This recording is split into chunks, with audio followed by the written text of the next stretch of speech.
last year, we had this concept that said, are you walking the floor? And I said, I want you to write down the examples in the last 6 months of when you've walked the floor. And a lot of our leaders really struggled. Really? Yeah. What are the things that are getting in their way? It's all the things that they think are more important, which is number one, meetings. Number two is fighting for, quote unquote, fighting for their team without the understanding of the other person. And number three, it's creating decks and vision and strategy. And I'm like, man, feet are more powerful than words. You and I have known this our whole lives. Words are weak, actually. Words are the weakest thing that we can do. Feet are really, really powerful. So we started to say, guys, are you moving your feet? If you're not moving your feet, start moving your feet. Gemba, get on the floor. Learn what is really happening. If you do that, you're going to become the kind of leader that Fujio Choi built that transformed Toyota to a whole different level.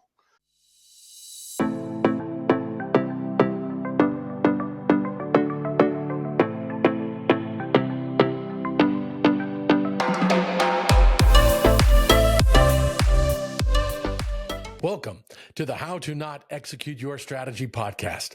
I'm your host, Tim Ohai. This podcast is dedicated to the biggest lessons learned from the people who own strategic execution, the senior leaders who live in the center of it. My guest today is Peter Lynch, the Chief People Officer for the Cardinal Group. Aside from being an award-winning executive leader, Peter is also an accomplished entrepreneur, author, and speaker. See the show notes for more information about Peter and to also get access to the leader guide for this episode. Let's get to it. Peter, welcome to the podcast. I am absolutely delighted not only to have you as a guest, but just to catch up. Peter and I have known each other for quite a while, and we were college buddies. Yeah, it's been a while, Tim. I don't want to tell the audience how long, but it's been a while. That's awesome. You've got this amazing job with this amazing company. Yeah. You're the Chief People Officer for the Cardinal Group. Yep. Tell us just 2 sentences. What does that mean? Well, first off, I'm obsessed with humans and I love empowering and engaging people. So it starts there. And as a company, we're in real estate, multifamily, mainly around college campuses and universities. Okay. So let's go down the 2 questions we ask everybody. Number 1, tell us about a strategy that you went to execute that didn't go as planned. And what did you learn from it? It was probably one of the biggest ones I was ever gifted in the ability to lead. It was at a massive company. It was a $5 billion 5-year front office transformation. Wow. And I got this big job. I was really excited. I was probably a little overconfident, and I didn't realize just how complex it was to get humans across the globe with different goals, with different objectives and leaders to get aligned to make something that big work. And were you brand new promoted into that level? That was the first time you've been at that level of responsibility in that scope?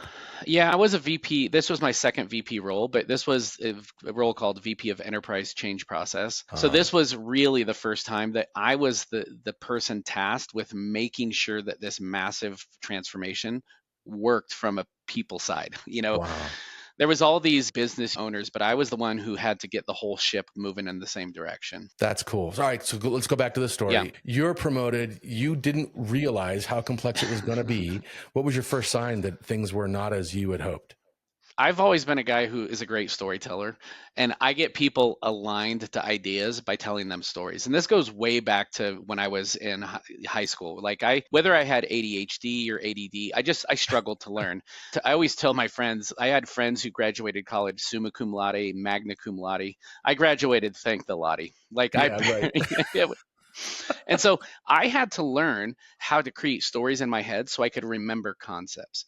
And so I became this storyteller. It's how I survived, but then it became one of my great strengths in the business world. And I had always been so good at getting people aligned to an idea through this great art of storytelling. And so I stepped into it with great confidence, and I'm like, oh, this is easy. I'm going to get people aligned. They're going to hear these stories and be motivated. And then this was the first time where I realized, oh, wow, this person actually doesn't like what I'm telling them to do. And they're not only not doing it, they are actively fighting against it. It was the first time I truly experienced that. Wow. And it was one of the places that I created this philosophy that I call the ugly baby syndrome, which is really about stakeholder management. And it's the idea that everyone's seen an ugly baby. but no one has ever had an ugly baby. So I became obsessed with this idea that I couldn't force people to do something if they didn't see the value in it or the beauty in it for themselves. And Mm. so that was really, it was both the worst implementation I've ever had and the best, because I learned so much through that. So what were some of the things that went sideways? Obviously, you had people not buying into the vision. That's big, right? Yeah. So were there other things going on? Did you have the resources you need, the technology you need? Did you have access to even just the time? Tell me more about that. Yeah, a big one. Like one of the first teams I needed for this transformation was our sales team. So they were our online sales team that were taking calls from lawyers and selling them this product. Mm. And again, the leader of that group, he had big goals, and those big goals led to big paychecks. And what I was telling him was how important this was. So sacrifice some of your selling this year so that we can get somewhere next year. And he's like, Oh, I'm not wow. sacrificing that this year, right? You want to take money out of my pocket? No way. And so the lesson really that I learned on that one was we had the great technology. We had the buy-in from the C-suite, but we needed people like him to see value beyond what I was telling him. So what I did is I actually spent a month with his team on calls. And I found this one small nugget that I knew would take him from a detractor to the biggest strategy guy related to this. I had found out that when they sold to lawyers, what they were creating temporary passwords until the system could fulfill and give them their real password. And so I went to the finance team and I said, are we realizing revenue when it's a temp password? And they said no. And then I figured out how long that was and I calculated it. And I went back to this guy and I said, you're leaving $25 million of revenue on the Wow. floor every year because of this. This new solution overnight is going to it's going to transform that overnight. And I spoke his language. And Wow. overnight, it became his baby. And he went from the biggest detractor to the largest launch voice for this. And the implementation took off because of that. That's the most popular radio station in the world, WIIFM. Right? What's in it for me? Yeah. You got in the trenches. That's not common. A lot of senior leaders won't spend time Yeah. in the trenches, on the front lines, figuring out what is actually happening because they're busy in a lot of meetings. For sure. And frankly, they're relying on other people just to tell them. Yes. Why did you go directly yourself? Did you have people telling you what was going on? What was guiding that decision? So my previous job was at a company called Ashley Furniture, and I love that job because that's where I got Six Sigma Black Belt certified. I got to attend classes by Robert Galena out of the University of Iowa. He taught me about how Japan and Deming had transformed process system thinking. And there was one story he had told that just really stuck with me. He said the first non-Toyota family member to be chairman of Toyota was a gentleman named Fujio Choi. And when Fujio Choi went to Toyota, and they were struggling a little at this point, and as you know today, they're still an amazing manufacturer. He went in and he said, if my executives are not washing their hands 5 times a day, they're not doing their job. Now, what did that mean? That meant he wanted them on the production floor. He said, get out of your office, get on the floor. And so he created this concept called Gemba, which literally means walk the floor. I was so moved by that concept that when I went to LexisNexis and stuff wasn't working, in my head, I kept hearing walk the floor. And so I went down to the call center floor. I said, can I YJack? Can I listen to these sales calls? Can I figure out what's going on? And I started washing my hands 5 times a day. So I Gemba'd the whole thing, and I totally transformed the story. So I still to this day, just our vision for our leadership last year, we had this concept that said, are you walking the floor? And I said, I want you to write down the examples in the last 6 months of when you've walked the floor. And a lot of our leaders really struggled. Really? Yeah. What are the things that are getting in their way? It's all the things that they think are more important, which is number 1, meetings.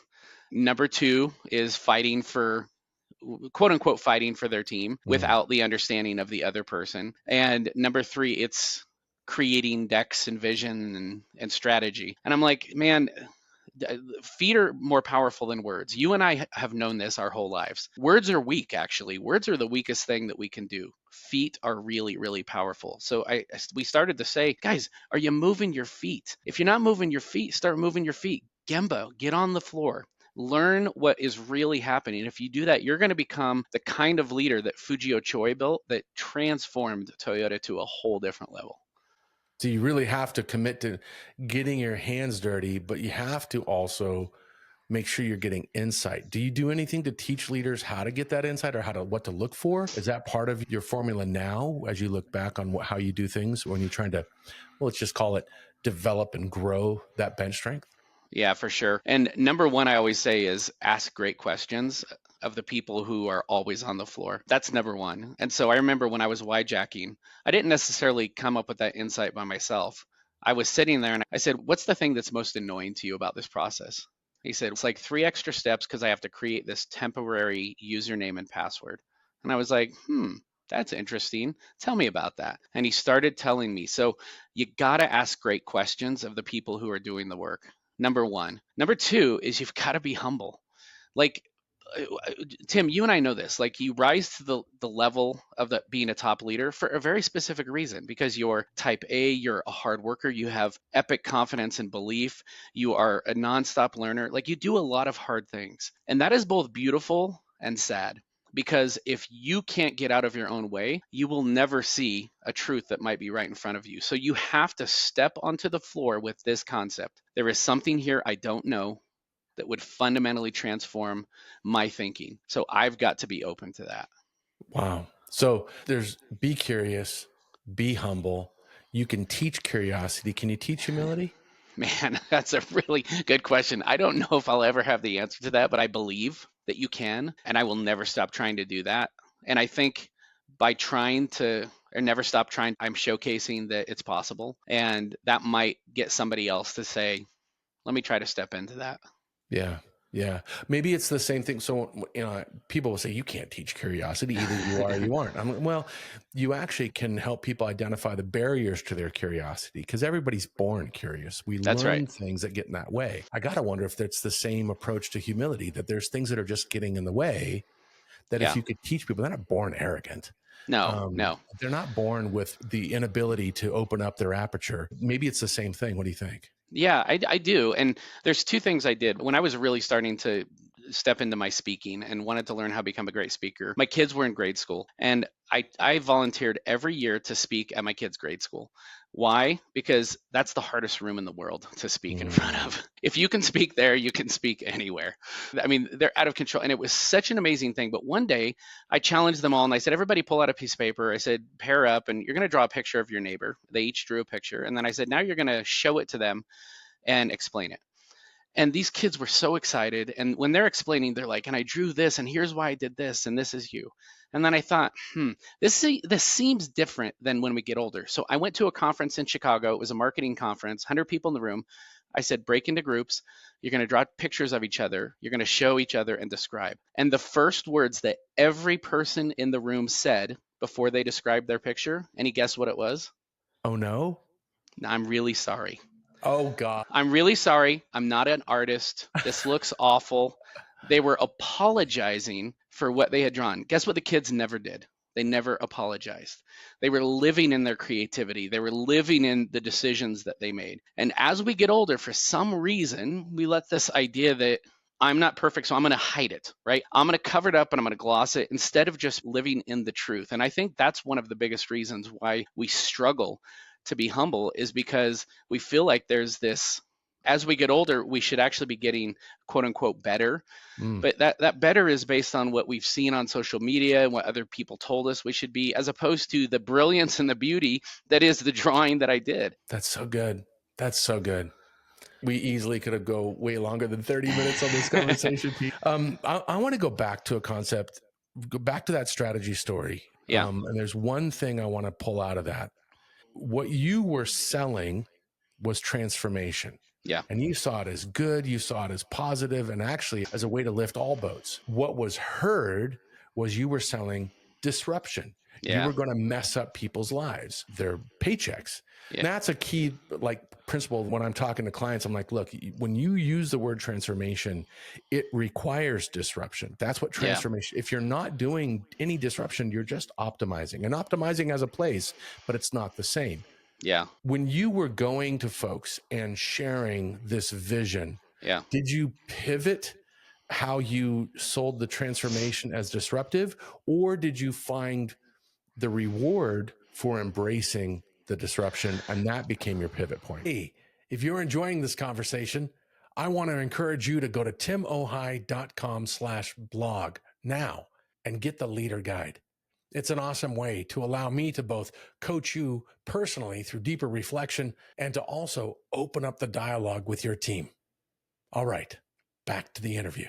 Man, Tim, it's such a great question. And I think this is what I did. I'm going to actually take some time to think through, but I think this is what I did because it led to another truth that I've uncovered over the years that I think is actually tied back to that. So I think this is where I started to become like a culture guy, a culture doctor, because all of a sudden I said, I have all these pockets that are different. And what I've got to do is I've got to bring them together. Some are hunter-gatherers, right? Some are farmers. How do I bring this group together? So that's when I really started to really unpack this idea of culture. I think what I started to sell was the power of the team. And it became this long concept that is now a chapter in my book that's going to be coming out, the power of being yoked. And my agent didn't want me to write about yoked. He said, it's an old, plus it feels like it's constraining someone. And I said, but no, this being yoked is the magic of culture. And something about culture is magical. I can't explain it. Something magical happens. It started with Belgian horses back the turn of the century. You know, these farmers had the strongest animals on the planet. They can pull 4,000 pounds by themselves. And then a farmer would buy a second one and he thought, let's have 2 plows going. And I got 8,000 pounds of output. One farmer started to put them together and he yoked them with a piece of wood. He put them together. And what they found is that one ox can pull 4,000, but 2 ox or 2 Belgian horses yoked together can pull 16,000 pounds. Wow. And if they have spent over a year living together, eating together, pulling together, they can pull up to 32,000 pounds. That doesn't make scientific sense. That is the magic of team. That is the magic of culture. So instead of trying to sell transformation, I tried to sell magic. I tried to sell to them, we're going to do something that you could never do by yourself. In order to do that, you have to give something up. You now have to be yoked to somebody else. So that's where, to me, I think culture and team was birthed inside of me because I really started to see the magic when you could get a lot of different people yoked together. That's powerful. So when you talk about this idea of the power, the vision of what could be, have you ever had a culture fight you every step of the way and say, nope, we won't buy in? Yeah, for sure. A lot. And some of those, Tim, you can't get around. So I'm not here to tell you that I have the secret to execution for everything. Some things I have found can't be executed. Like that is a horrible place to get. They just can't. And sometimes you have to fish or cut bait. And this, again, is such another great story. It's one of my favorite TED Talks ever. It's Margaret Heffernan. If you've never watched it, you got to watch it. But she talked about the study of productivity in chickens. And what William Muir, who is a professor at Purdue, wanted to study productivity. With chickens, it's easy. You just count eggs. And so he took a flock of chickens and he watched them. And he said, these 4 are the most productive and these 4 are the least productive. So I'm going to create 2 flocks and then I'm going to study productivity. And the super flock, over 13 months, which was about 13 generations of eggs, by the end, they were all dead and dying, killing each other and producing almost nothing. And this flock that at the beginning was doing nothing was flourishing and outproducing this other flock. And what he found was that these quote unquote super chickens were suppressing the productivity of the others so they could look strong. And that's why I literally have a stuffed animal on my desk. It's a super chicken. And we have this phrase, we say, no super chickens. Wow. We don't need a super chicken. We need super flocks. We need teams that are healthy and that are trusting and empowering people. And again, you can't win everything. And I've had situations where I had to go home and I told my wife, I have to leave. I can't be successful here.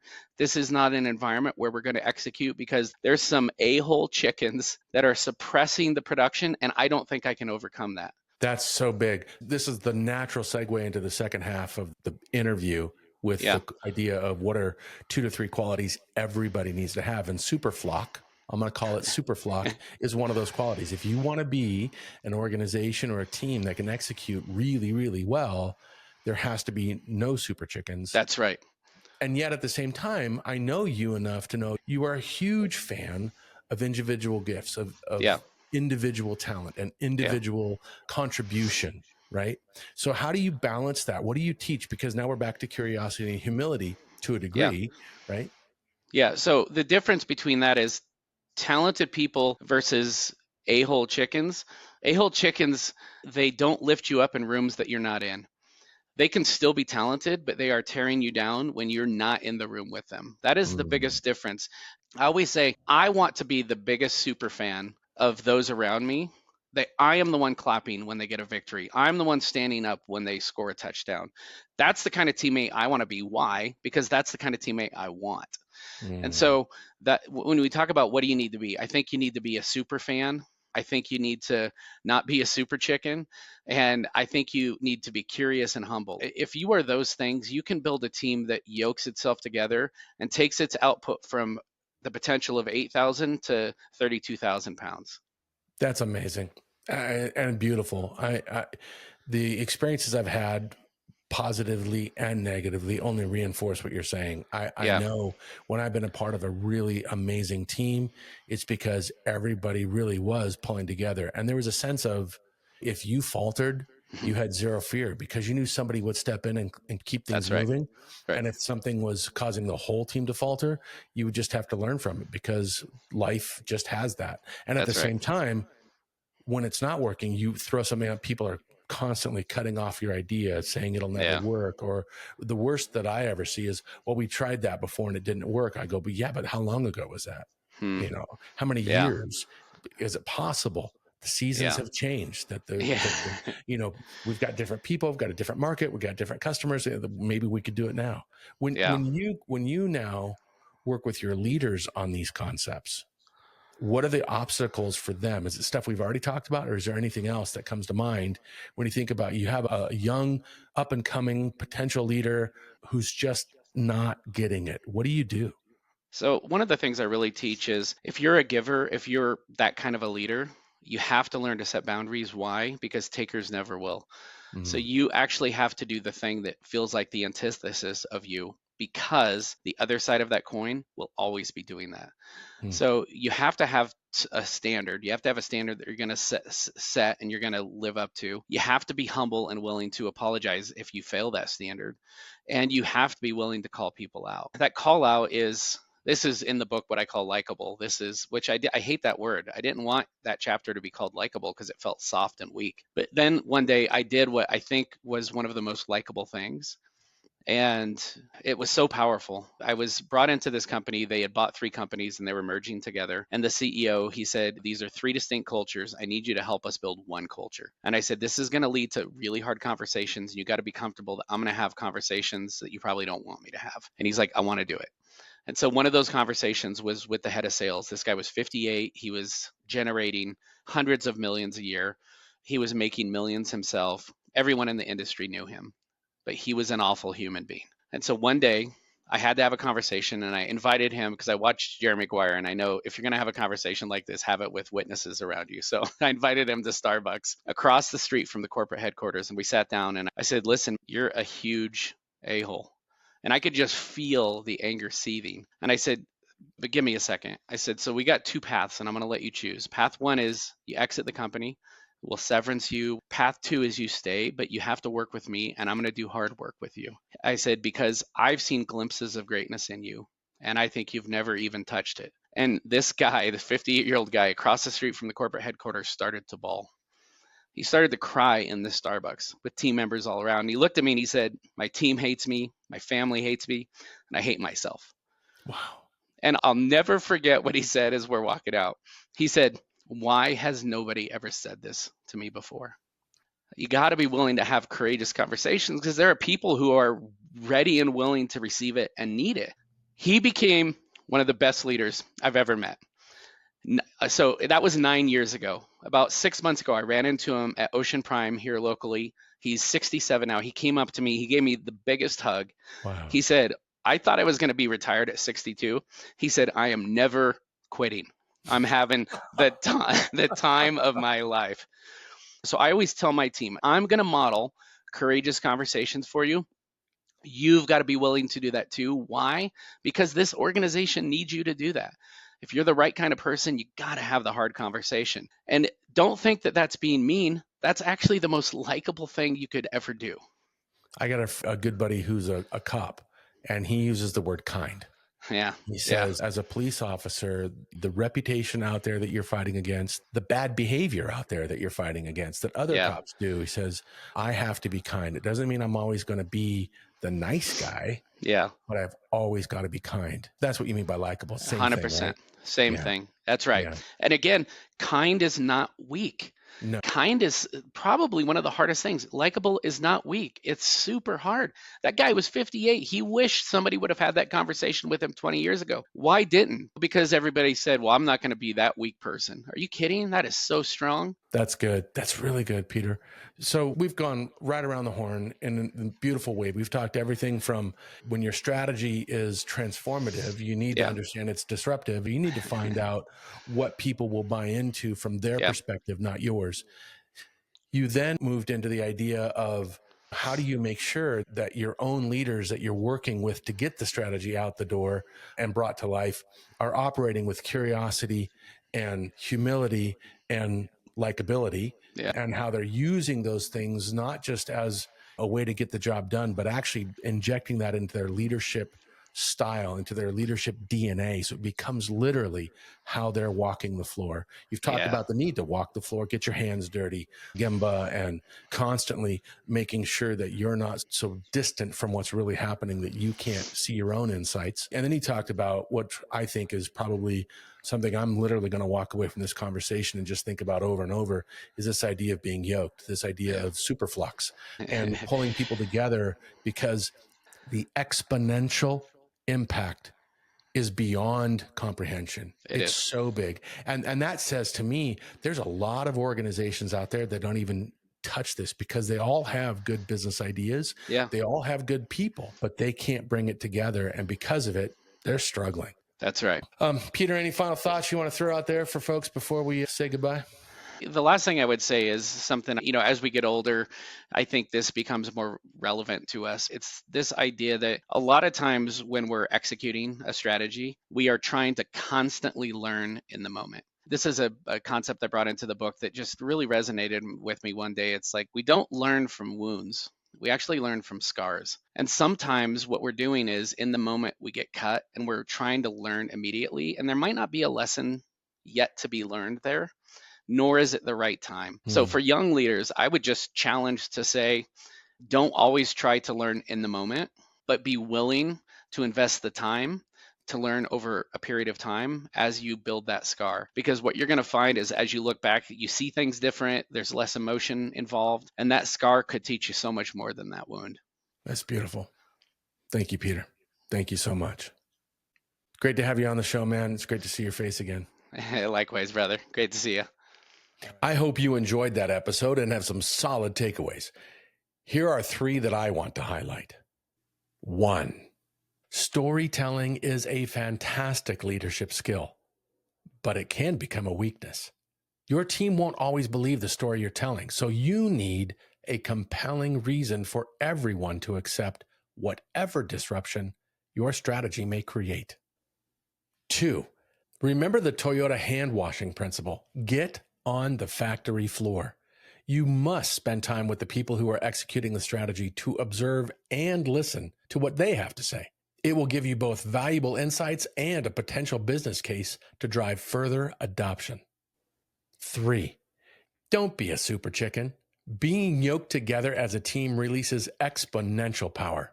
When the individual players on your team see the coming disruption as the catalyst for magic, they will volunteer to sacrifice in a way that makes the group even more effective. If you enjoyed this episode, there are 3 things that I would ask of you. First, please share it with at least one person.